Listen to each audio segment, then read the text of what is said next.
जी महाराज जी, राधे राधे। महाराज जी, क्या कोई हमारे ऊपर जादू टोना कर सकता है? क्या भजन के प्रभाव से उसको खत्म किया जा देखो, सकता है? हमारी जो मान्यता है बच्चा, कि जब हमारे कर्म बिगड़ते हैं तो कोई जादू टोना करे या ना करे, हम वैसे परेशान रहते हैं। बुरी दशा आने के पहले बुद्धि बदली जाती है। वो किसी न किसी तरह से जाको विधना दारुण दुख दीन, ताकि मत पहले हरिलीन। समझ रहे हो ना बच्चा?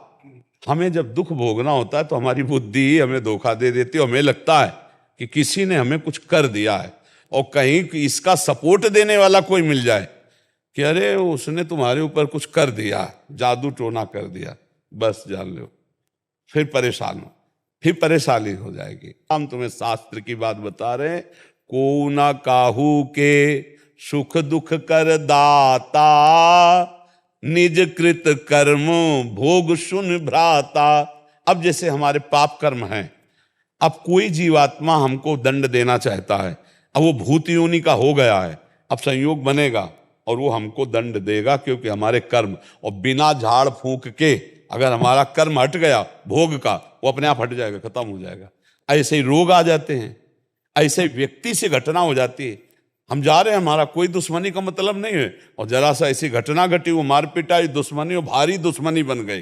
कर्म, भूत का ऊपर आवेश आ जाना, या शरीर में रोग आ जाना, या कोई एक्सीडेंट घटना होकर शरीर का अंग भंग हो जाना, या किसी व्यक्ति से अचानक द्वेष हो जाना, ये और कोई नहीं है, ये हमारा कर्म है। अगर हम कर्म संभाल लें तो सब ठीक हो जाए। तुम तो बच्चा घर में रहते होगे, हम इस स्मशान में रहे गंगा किनारे, और जवान बचपन से 13 वर्ष से घूमते, हमको कभी हमारे दिमाग में ना भूत चढ़ा और ना कभी कोई तंत्र मंत्र चढ़ा। खूब ही स्मशान में ऐसे कुत्ते लाश नोच का गाँव में संस्कार कम करते, गंगा में प्रवाहित कर देते थे। अब तो नियम भी लग गए हैं कि आप ऐसे नहीं प्रवाहित कर सकते। पहले ऐसा कोई नियम नहीं था, 40-45 वर्ष पहले ऐसे फेंक दिए जाते थे, तो कुत्ते घसीट लाते थे, नोच रहे तो गंगा किनारे ही रहते थे हम। वो सब दृश्य कहीं कुछ नहीं बच्चा। अपना कर्म खराब है तो हर जगह कदम कदम पे परेशानी, और अपना कर्म अच्छा है तो इस स्मशान में भी कहीं कोई भूत नहीं मिला। समझो, इस स्मशान में भी गंगा किनारे रहने पर कोई भूत नहीं रहा। इसलिए हमें लगता है नाम जप करो और भगवान का स्मरण करने से सब ठीक हो जाता है। और वैसे भी हनुमान चालीसा में लिखा है ना, भूत पिशाच निकट नहीं आवे, महावीर जब नाम सुनाए है। हाँ, जिस समय भगवान के महाभागवत से हनुमान जी का स्मरण कर, भूत पिशाच निकट नहीं आए।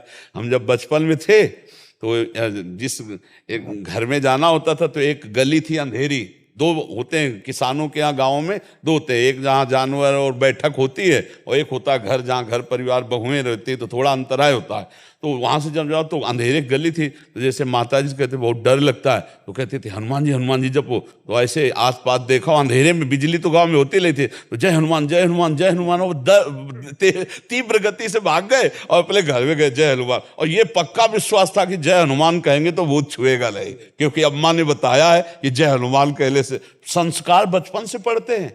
माँ ने भक्ति के संस्कार, भगवान के संस्कार डाल दिए। तो बच्चा निर्भय रहो, नाम जप करो, और जो कोई मानसिक या शारीरिक भूतावेश या किसी भी तरह का कोई भी दुख है, वो हमारा कर्म है।